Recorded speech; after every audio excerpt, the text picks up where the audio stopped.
What is up, everybody? Welcome back to Nuts and Bolts Sports. As always, your co-hosts here, Raj and Jordan. We're talking about the NBA returns. Coming at you guys today with a little bit more basketball talk. We'll get into that, but we do have to start sort of in the same vein of what we talked about a couple days ago. Again, thanks, Jordan, for talking to me about that. We got some positive feedback, and I'm glad that people found that discussion insightful. But the conversation doesn't end there. There's a lot more to it. After, I guess, for people that maybe didn't tune in or haven't been really keeping up exactly with the news, just to catch everybody up, the Bucks basically they boycotted or striked against the game a couple days ago. Kind of led the snowball started growing. Other teams decided to hold out from playing their games. NBA decided to postpone those games from that day because of obviously recent events within our world, more police shootings and whatnot. And rightfully so, the players took a stand, got together that evening. So we kind of recorded right before the players' meeting was supposed to go down at whatever 8 p.m. that night. And it didn't really slow down from there because we found out that the players' meeting was a heated discussion amongst, players, referees, I believe, joined in, coaches, I believe, were there as well. And what we heard is that most of the teams did vote to continue the season. However, the Lakers and the Clippers voted against continuing the season and sort of ended with like LeBron James storming out of the room. A lot to sort of unpack, I guess there. And I'll ask you first, when you saw this stuff going down, Jordan, on, what was it? We're on Friday, so Wednesday night. What were you sort of thinking by the way that this was all being handled? Because obviously the utmost concern is to stand up against what's going on in the world, not basketball. But we talked about unity of the players last time, and that was sort of the thing that we were sort of hanging our coats on. And that seemed to be there seemed to be a little bit of a split in terms of what the players wanted to do. And especially when you have a leader like LeBron James not being on the same page as some of the other guys.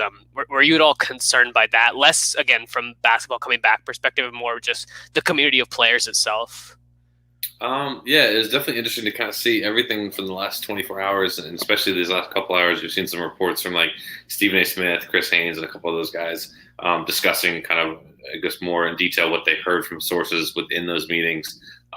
It seems like most of the guys, like you said, were on the same page, and then you did have like your LeBron James type of situation where it seems like he kind of extended the conversation a little bit afterwards. And I'm not, again, nobody was in the room. None of these guys that were reporting were in the room. We obviously weren't in the room. So it's really just kind of speculation. It's a lot of he said, she said, but it seems like LeBron kind of lost some of the quote unquote, the younger guys, at least kind of threw everybody off because he was kind of talking about, the guys quote unquote, beneath him that he had to take care of.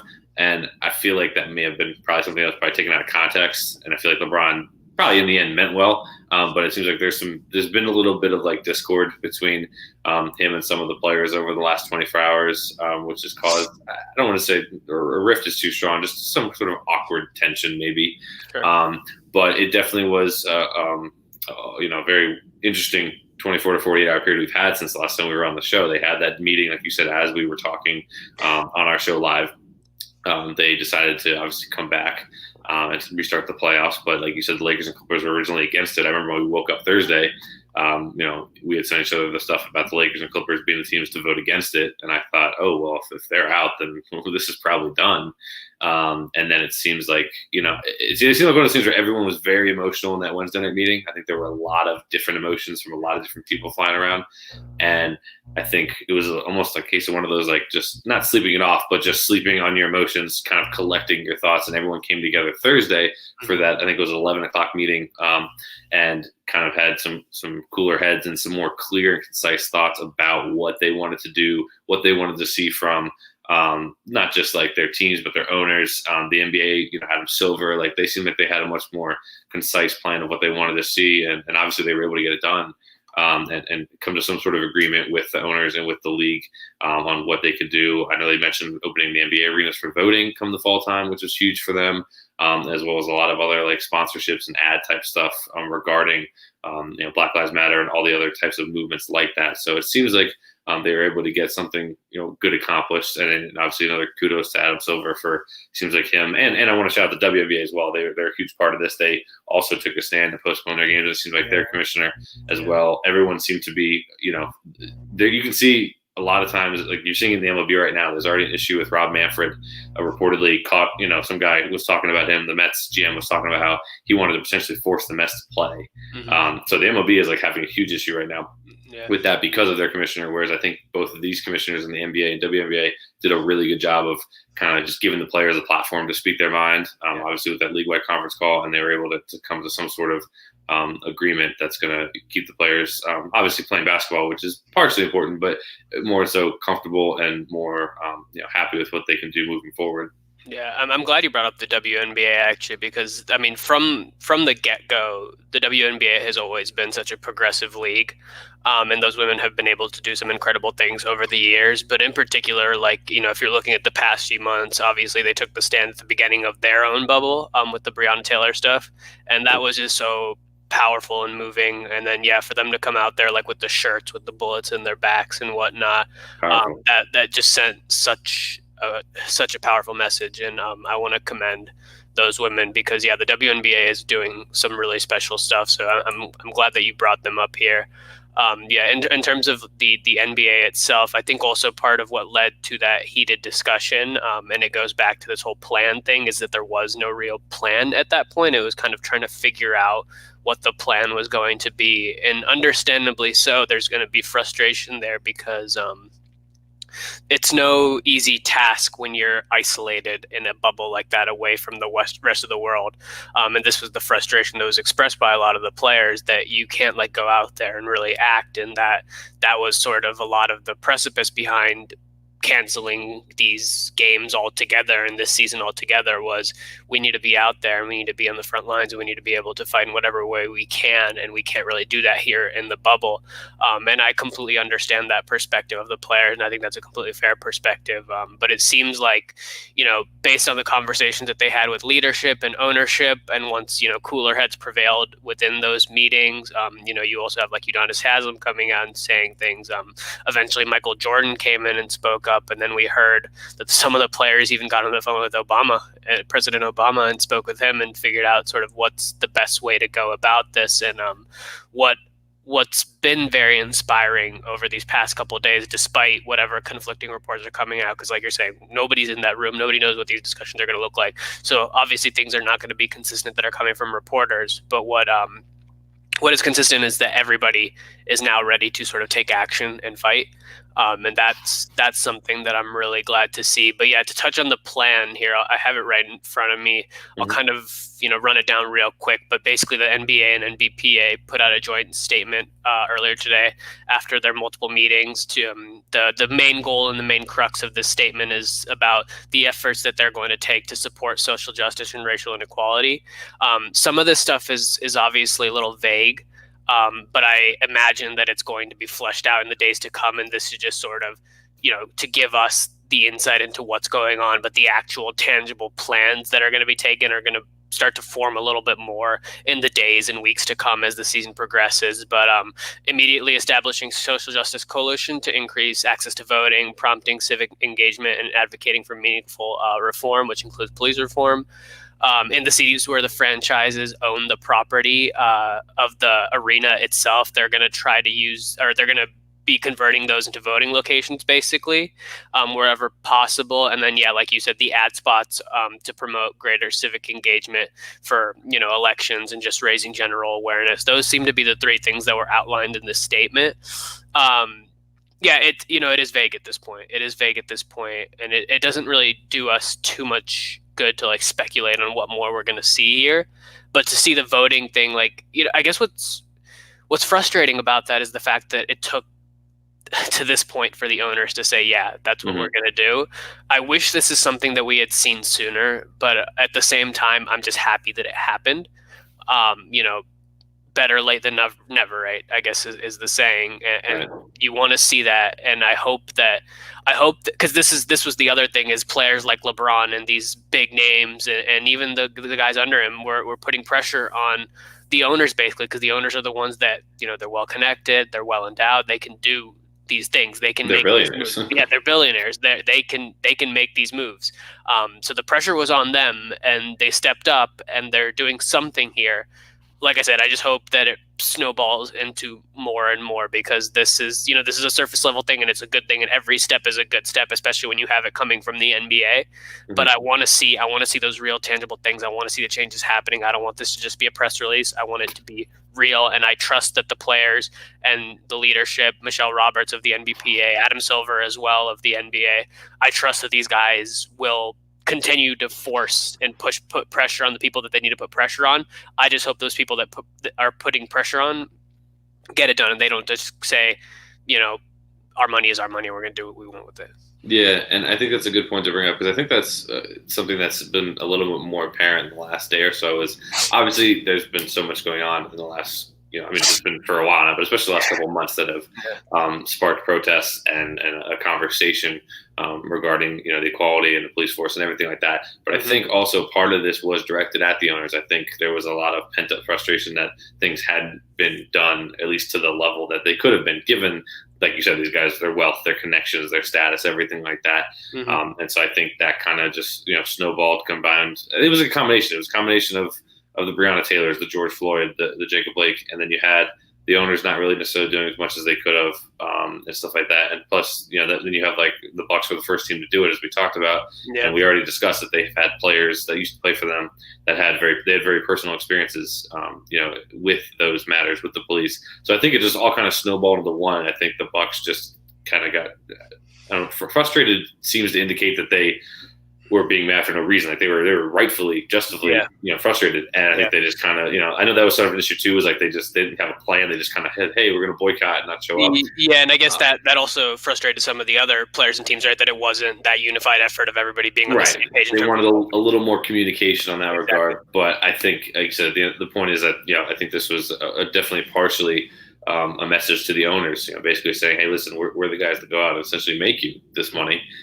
Without us, you don't have the games, you don't have the streaming, you don't have jersey sales, merchandise, all that stuff. And so, it's to send the message that they could just stop and walk away. Obviously, there's things that could happen if this was more. I think, I'm not surprised that it was like a 1 day thing or a 2 day thing, because I know there are things, guys would stop getting paid, and there are financial things that would come into play. But I think the important note for the players was to send a message, unified to the owners, to the league, and to the world, that they were, serious. Yeah, they were serious. And then that's, it's a huge step forward. And I do give credit, like I said, Michelle Roberts, Kathy Engelbert for the WNBA, and then obviously Adam Silver as well. And I was thinking about too, I thought about like, what event, because you think of like, commissioners as presidents, like they handle different things, and Adam Silver certainly handled his fair share of things, from the Donald Sterling thing very early in his campaign to all the, everything going on now. He's had a lot of unique challenges, and so I think back to like what David Stern handled and didn't handled well, and didn't handle well the Chris Paul trade, but we'll talk about that later. But like I think about like maybe like 1991, right, was the Rodney King situation, where the 1991-92, they had the riots. Yeah. And I think like what would have happened if like that situation was now and David Stern was commissioner, and I don't know if he would have handled it. David Stern was a very difficult person to be commissioner, so I think it's good to note that Adam Silver is very different than him, very open-minded. He's clearly been on the players. He's been a players person since he took over. He's been very open and communicating with the players, trying to take action, be proactive as opposed to reactive. So, got to give credit to them, and like I said, especially the players as well. At the end of the day, it's just it's good to have everybody back. It's good that they have some sort of plan moving forward, and I echo your sentiment with, with hoping that it snowballs into something bigger. It's not just one step forward, 2 steps back. It's got to be continual progress. Yeah, that's what I'm hoping to see. But let's use that to transition to what is actually happening now with play itself. And I'm going to pull up the schedule real quick. So games are going to restart tomorrow. So they took off from Wednesday through today. None of the games are being officially canceled. They've all been postponed basically. But tomorrow, Saturday, August 29th, 2020, we're going to start the day off with Orlando, Milwaukee at 3:30 Eastern.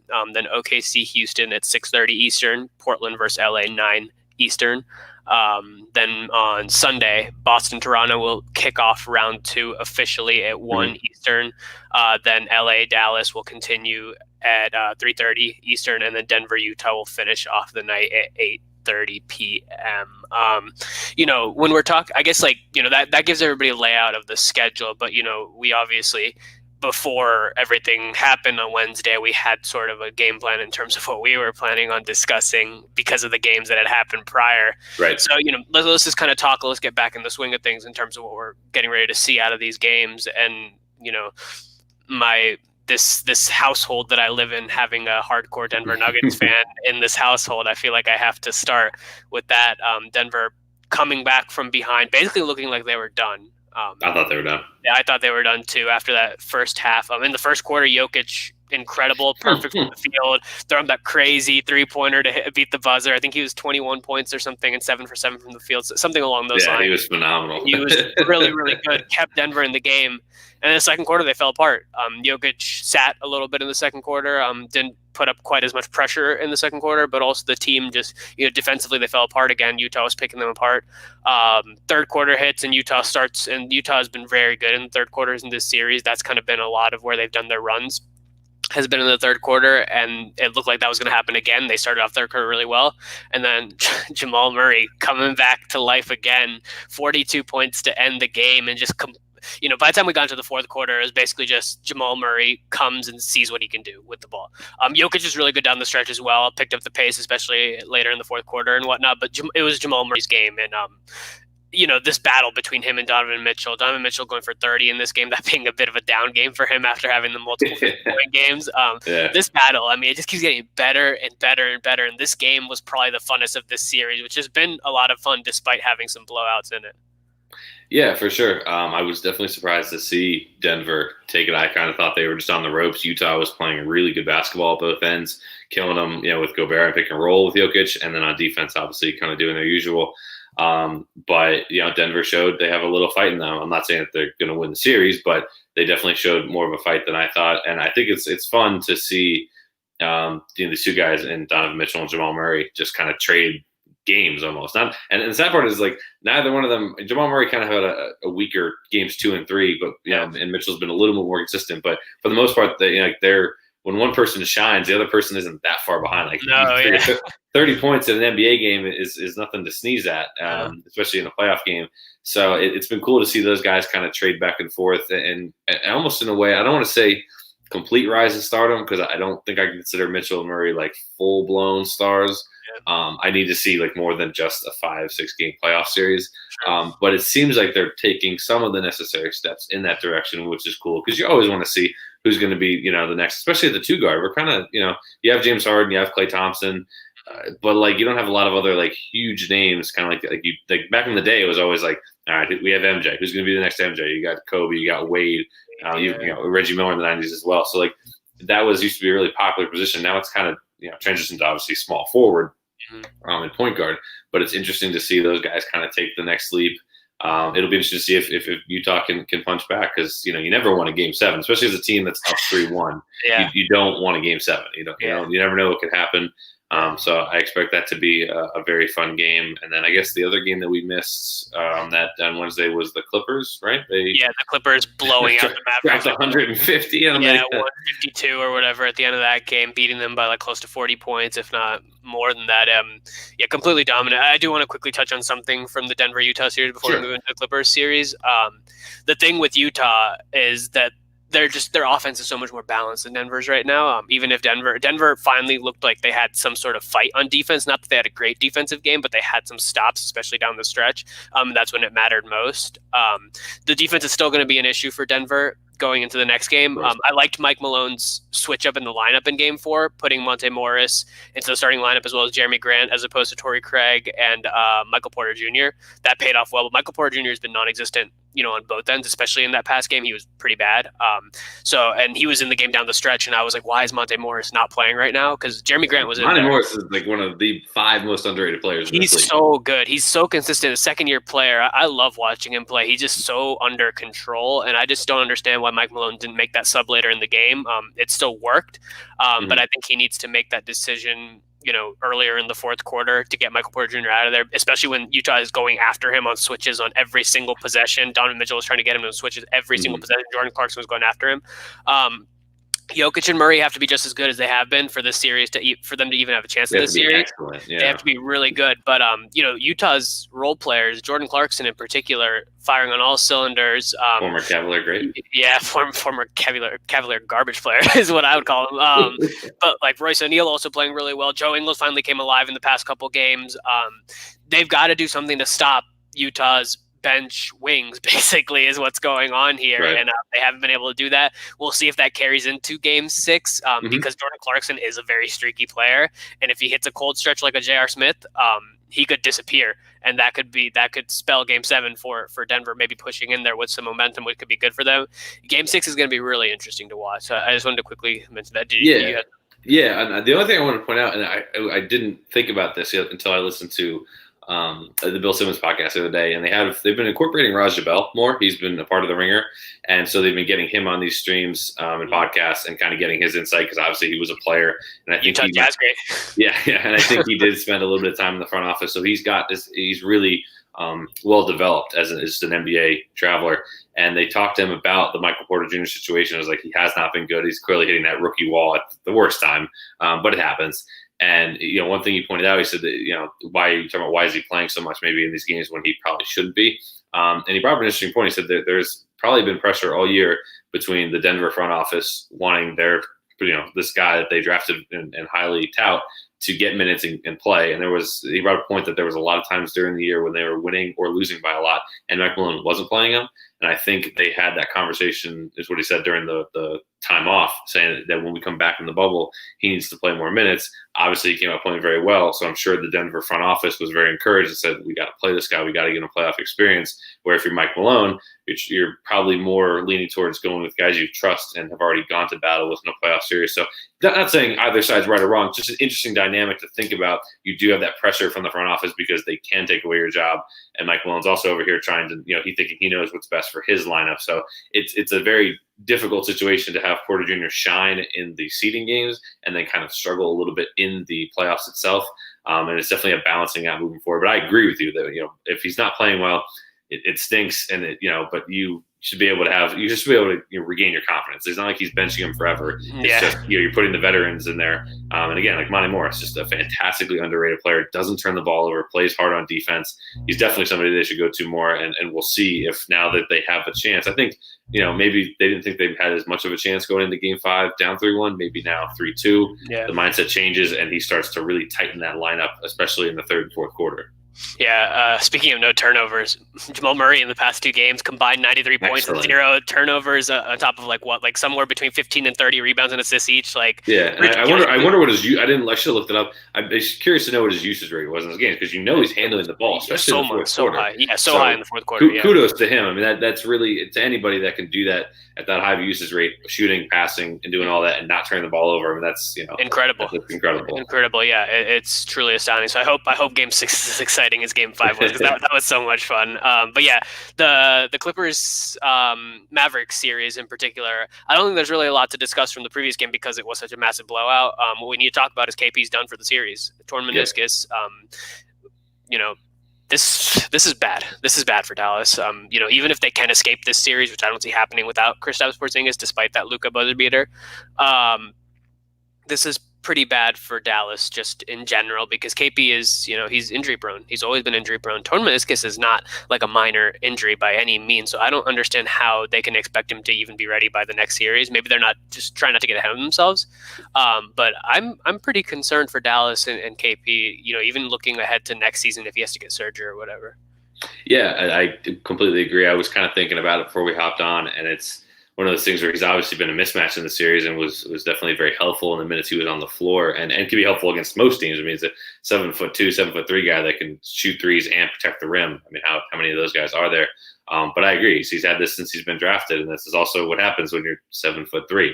You run into lower body issues, knees, feet, ankles, whatever it is. And I worry that it's going to be something that for the next year or two or however long he's in Dallas, that this comes around every year where we get to later in the year, he's had some wear and tear And then next thing you know, he's missing games, especially crucial playoff games, and it's putting Luka in a rough. This is one of those things where like I'll say it and it's probably ludicrous, but at the same time I'll say it just for the fact that I could be right in like 3 years.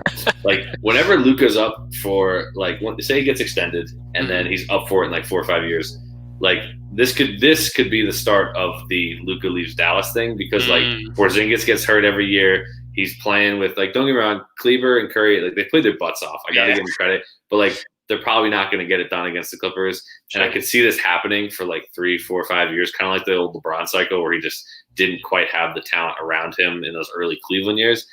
And I just wonder if, like, it wears on you after a while. It's like, okay, I'm kind of doing this on my own. I'm hitting these buzzer beaters. I'm playing on one ankle. And then 5 years down the line, he's sick of it. And if they can't get another star or whatever, maybe that leads him to leave. Again, it's just like my 5-year speculations to say, hey, I saw it first. Sure. I think Dallas can unlock another max slot in the next year. So we may never talk about this again. But it is something more so concerning for the next year or two, because he does keep getting injured. And it's not like he played all year. They had 3.5 months off. It's not like he was, not healthy coming in. He was fresh, and he's still injured himself. So it's definitely something to be concerned with. I'm sure we agree that I think the Clippers are going to close it out here in Game 6, barring just an unbelievable game from Luka and, the hot shooting. If they get really hot, maybe. But I just don't think they have the defense, especially with Paul George seemingly found his shot there. Yeah, I guess we should quickly touch on that because, everybody's been bagging on him. And, props to the guy for coming out and talking about, his mental state in the bubble. And I don't think it's fair. I think it was Charles Barkley, right, that said, like, we get paid millions of dollars to dribble a basketball or whatever. Nobody should be there. Yeah, that was bad. No, especially in recent years when we've seen players like Kevin Love and DeMar DeRozan speak out very publicly about this, and to the benefit of a lot of people, because, athletes especially, the amount of pressure that's on those guys, it's completely understandable, completely natural that they're in the place that they're in. You put that on top of the fact that they're isolated in a bubble with all this craziness going on outside in the world. I completely irresponsible of Chuck to make that comment, and not that Chuck never makes irresponsible comments, but it's just not fair. And I'm glad that he spoke out about it, because it's one thing to show up with an ice pack on your arm after every single game and be like, oh, I'm just not shooting well because my arms are. But if you come out and you're honest with us and you tell us, like, I'm just not in a good place mentally, a lot of people are going to understand that a lot more, because especially in today's society, we're so much more open to hearing those kind of things. And when it comes out of an athlete of Paul George's stature, it is very refreshing to hear. So I think that's important. I do have one response to your Luka leaving possibility in the future. What I would respond to that is, and you probably have the same train of thought, and we're both playing a little devil's advocate with one another. But what I could see also happening is that Dallas didn't necessarily know they were going to be as good as they were this year. I mean, they probably expected to make the playoffs, but they didn't maybe expect to push the Clippers to 6+ games. Yeah. And I could see some free agents maybe wanting to go there this offseason because of the talent. Playing with Luka is probably very exciting. Or even Dallas's front office being like, hey, we're in playoff position right now to possibly make a run at a championship, even though Luka's only 21 years old. Let's make the moves right now and make it happen instead of letting him develop into his roles. So, that's just some quick thoughts. But, you were going to say something on the No, yeah. Well, so two final points, I guess, with the series. I do agree with that. That is the other side of it. And I can see that as well, because we know Mark Cuban is not afraid to, at least he doesn't always hit, but he is not afraid to swing at guys, whether it's trades, whether it's free agency. He did everything he could to build a team around Dirk to win in 2011. And then while he took the next year off, they've taken their swings at free agents in the past. Like, he's not afraid to go out there and try to build around guys, especially when you do have, like I said, a 21-year-old kid who can potentially lead you to the finals that young. I'm sure Cuban and them are already developing a plan for I don't want to say this summer's free agency, this fall, winter. I don't know. We don't know. I think like October-ish is when we're supposed to see all Halloween free agency. They're going to be there. Dress up as your favorite player. Yeah, and you could see guys. I think you could see a situation where maybe they won't get like another superstar because of like how much Luka handles the ball. Superstars get weird about that. But maybe they get like the second tier. Maybe someone, and I know he's not. I don't think he's a free agent, but like someone of like maybe Chris Middleton's level, like just for example. Maybe he decides, hey, I'll take a slight discount. Come there if they have most of the money. And then once that happens, then that domino falls, and all of a sudden you have a couple of guys that are kind of like the LeBron effect. Like, you have these guys in their mid to late 30s that are like, hey, we're still valuable, and we're willing to kind of ring chase in that situation. So yeah, it could very well go in that direction as well. And then to the Paul George thing, completely agree. You watch a lot of you and I both watch a lot of interviews and everything every day, and I just, from my experiences in life, I can usually tell when someone's BSing because I'm Yeah. pretty good at it myself. But like it just seemed like Paul George's comments like were very serious, and so to kudos to him again for saying that. I think if you ask me like what kind of defines our era, it definitely one of the things first thing that comes to mind is mental health. Like we're the era of mental health where it seems to be a very prominent subject, and as you've seen with Kevin Love and these other guys, it can be a real nasty thing. Whether we're athletes or just normal people like us, it can really affect you. So I believe him when he says that he wasn't in the best place, especially being isolated from friends and family. It's a very tough situation, and I was glad to see him work out of it. And obviously, we played better. Though there's like 2% of me that wants to believe, kind of like Caldwell Pope, that Twitter shamed him into it because sports Twitter has that ability. But I am glad, I said like talking about it is like the first step. So it seems good that he was able to take that and say it nationally. And I do, minus Chuck's idiotic comments, there was an overwhelming ton of support, from Kevin Love. I saw Kevin Love talk about it in general, and a bunch of other players and fans as well. So that was good to see that. Although potentially not good if they end up playing the Lakers because it seems like he's going to be rounding into form right in time. But we'll see. Yeah, we'll see what happens with that. I think game 6 could actually be pretty indicative of whether that was just an anomaly that we saw one good game, or if he does go back on the downswing, because it's not easy to get yourself out of a mental rut. So we'll see. Let's hope that he does get himself in the right place. Game aside, like just mentally, let's hope that he gets in the right place. Hopefully that will influence the game. Other than I guess when they play the Lakers. But other quick things. Russell Westbrook coming back for Game 5 of the Houston OKC series. Spells a little bit of trouble for OKC just because they're they just won 2 in a row. They tied the series up, and now Russell Westbrook is coming back. Russell Westbrook. It seemed like they had a plan eventually near the end of that last game, and now all of a sudden you have this layoff, and now he's back. So yeah, definitely. Yeah, especially when you consider the fact that this OKC team does lean so much on CP3 and Shea, and if those guys are guarding somebody like a Russell Westbrook, it's going to take a lot out of them. And are they going to have enough to go down the stretch against a team like Houston that does like to run and does like to shoot? That's my biggest concern here. I think that OKC still can do it. Maybe Russ coming back in the lineup ruins the flow a little bit, but he played in the seeding games and he was good. Leading into the break between the bubble and the regular season. He's been solid here, and I don't expect really Houston to drop off, but I think that OKC is still going to give a fight here because especially because they have the momentum right now. But I think that this might take away some of their chances of winning just because they dropped those 2 first games so handedly. Yeah. I'm just a bit concerned for them. And again, we both predicted them to win this series, but after the way those first 2 games looked, I just don't know if they can put it all together with Russ coming back right now. I think there are 2 keys, and they go hand in hand they both revolve around Russ. One, is he like 100% like, or because the report was like he's as explosive as ever, but that stuff can get overblown. So if he is back like 100% healthy, good to go, then that could really spell trouble. Because then it comes down to, can they stop him at the rim? Because he's not a great jump shooter, he's not a great 3-point shooter. So that is one less guy for them to guard theoretically on the perimeter. However, if he can get to the rim consistently past Chris Paul, because he's at the same height, if not a little bit taller than pretty much all their guards. Yeah, pretty much. Plus, given his much bigger. Right. So if he can get past them and get to the rim, especially when Steven Adams is out of the game, that could be crucial, because if he's just getting to the rim each time, that's going to free up more open shots for those guys. The caveat to that is, okay, if he's not 100%, what does Russ do? Because we know Russ has that one-track mind where he's like 100% balls to the wall. It's part of what I like about him, even though it sometimes costs his team games, is he's so competitive. He just wants to win, and that's pretty rare nowadays. But if he's not 100%, is he able to like pick his spots where he could get to the rim? Maybe does he post up? If he has like Schroeder on him, can he post him up? Is he? Do they bait him into taking a lot of jumpers because Russ can do that, or does Russ sense, hey, if we can get so and so hot, or if Harden starts out hot, can Russ just defer to him and kind of play decoy? That will really depend and hinge on that game. It's that will dictate what happens with Houston's offense. We know the energy is going to be there, but in terms of their shot making, we'll see what happens there. Yeah, I think that Chris Paul is both a talented enough and an intelligent enough defender that he can sort of maintain Russ. Schroeder and Shea, both those guys are going to get backed down by Russ a lot, I think, because Russ is so much bigger than them. So he's going to try to play, I think, a little bit closer to the basket and attack and whatnot. But what Chris Paul could do is, he could contain him, or like you're saying, he could force him to take jump shots, get in his head a little bit. Chris Paul is very good at that, getting in people's heads. And I could see that throwing off Russ a little bit, not in terms of hesitation. He's still going to throw them up. But if he's on a cold streak, he's also a very streaky shooter. If he's feeling it, he will make them. But if he's not feeling it, go 0 for 15 from 3, like on any given night. So that would be an interesting matchup to watch. And I think that, I guess what I was trying to say is, I think that Russ is probably going to swing this in Houston's favor to give them a little bit more locked up of a victory. But I think it still could swing in the opposite direction. So we'll just have to keep an eye out to see what happens there. Last thing, Giannis winning DPOY.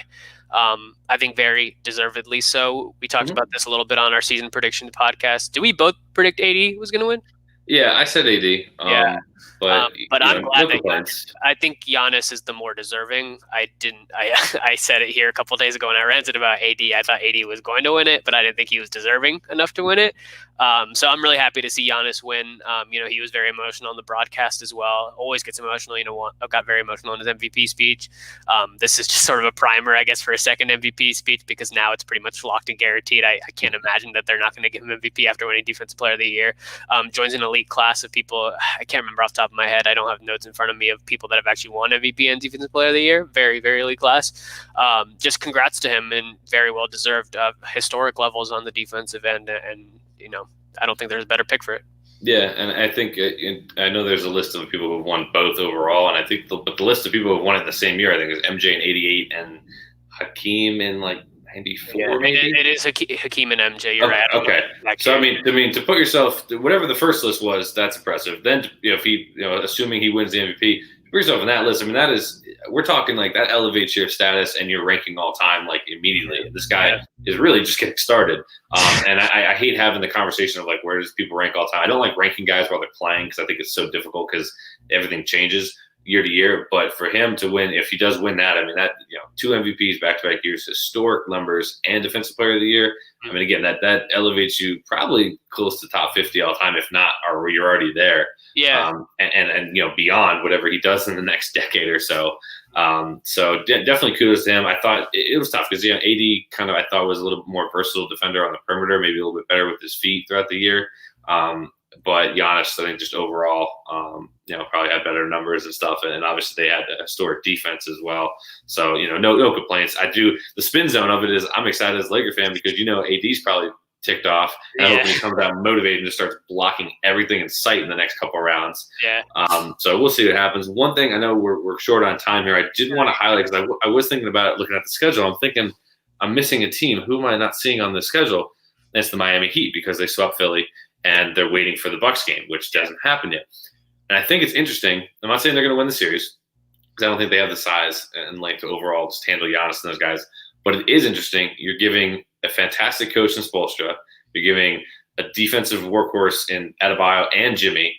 And you're giving like veteran guys like Iguodala, Crowder, Dragic. You're giving these guys extra. They're probably getting like 4 or 5 extra days here to rest. Mm-hmm. And you got to think they're watching Bucks film. They're not watching Magic film. So you're giving these guys, all these intelligent players, all this extra time to rest, watch film. And you think about it, like Dragic has a lot of miles and he's been injury prone. Iggy has a ton of miles. Jimmy Butler has a lot of miles for his age, given that he played with Thibodeau for all those years. Like, you have these guys with a lot of miles that you're giving this extra rest to, and the ability to study and watch their offense, and they're going to be able to watch them against the Magic, so they're going to be able to see them play live and see exactly what they're trying to do. I wouldn't be surprised if you see some Heat players sitting there on the sidelines tomorrow. I would. Jimmy's going to be sitting there with the Michelob Ultra doing his thing. And but in all seriousness, I would not be surprised if you see Miami steal Game 1. I don't know how the series will play out. We'll get there when we get there. Yeah. But that was something that I thought about. I thought it was really interesting. It's not like this is a great coach, great team, and a lot of good players. I think it's interesting that they have this extra time, and I could very, very much see them stealing Game 1 and making this a very interesting series in the second round for the Bucks. Jordan, you're beating me to the punch here. You're beating me to I was not today. I was waiting until the series of Milwaukee was actually our predictions, because I've seen some rumblings of this on Twitter and whatnot, and I'm sort of on the boat of I agree with you in that I don't necessarily know if Miami's going to win, but I think this series is going to be a lot closer than people would expect for a 1-4 or 1-5 actually, I guess, because Indy had the 4 seed, the record or whatever. This series is going to be a lot tighter than people are expecting, and I wouldn't be surprised to see that series go to 7. But I'll hold that a little bit until we get the. Yeah, we'll get there. We'll do our. What if Orlando comes back and completely takes this thing away from Milwaukee? Okay, then the Heat are going to the conference finals. They're gonna be like, you guys boycotted last game and didn't even tell us. We went out there and embarrassed ourselves on the court. Like we were out there practicing like the game was actually gonna happen. They're gonna come out. Then Jimmy will literally, for the second round, if the Magic make it, then Jimmy will literally walk out into the court with a Michelob Ultra because they will, they'll be playing a song. Yeah, he'll just be doing that. I can't wait, honestly. If that, when that series does happen, that has the potential to be one of the best series of this playoff. So definitely keep an eye on that. That'll bring us and Boston, Toronto. Like I don't want to put like that's not showing. That was the thing we talked about it. Like the top of the East is so good, and the first round of the playoffs is going to be a disaster just because of how weak. It was a dud. So bad. 3 sweeps. The fact that Milwaukee is the only team that didn't sweep in the East, I mean, that doesn't make any sense. But yeah, I mean, we've talked about it between the two of us on the air and off the air that the East is top heavy, and those top heavy teams are some of the best teams, not just in the conference, but in the league. Those teams outmatch a lot of those Western Conference teams. So I think that these next 2 rounds in the Eastern Conference are going to be so much fun. Just as fun as some of these first round matchups in the Western Conference. And we'll cover today's Friday, so theoretically the Bucks win tomorrow. Theoretically. So I mean, I guess Monday we'll probably be covering, at least the East. The East should be set by Monday. We'll probably discuss that, and then if any of the West is set, we'll be able to discuss that as well. But we'll get to that after the weekend. Yeah, we'll be back here on Monday. I'm sure we'll have a lot to unpack. It'll be a busy weekend. First weekend back, 6 games. It'll be a lot of fun. But yeah, that'll bring us to a close. Our social medias are down there. Please be sure to follow Nuts and Bolts Sports on all social medias as well as on our website. And we'll be back Monday talking a busy weekend of basketball.